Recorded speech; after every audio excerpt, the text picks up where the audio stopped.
أحد المساجد إماما بالناس، وكان يقف خلفي رجل يعني يبدو أنه متأثر تأثرا شديدا بالمقامات، إلى درجة أنه لا يسمع شيئا إلا ويقلد مثله كالببغاء، لكن في المقامات حتى في الصلاة. يعني العجيب أن هذا حتى في الصلاة. فأنا وقفت وبدأت أقرأ: الحمد لله رب العالمين، وإذا من خلفي يقول أنا تعجبت جدا وتوقفت قليلا بعد ما بدأت الآية الأولى، خشيت الناس يقولوا نسي الفاتحة، فقلت الرحمن الرحيم. يعني قلت بقى مش هينفع. حاولت ان انا اغير المقام لعله ما يستطيع انه يعني يفعل غير هذا.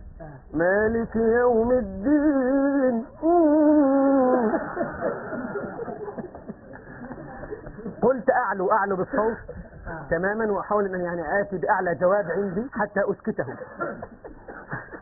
فقلت إياك نعبد وإياك نستعين. اللي هو قال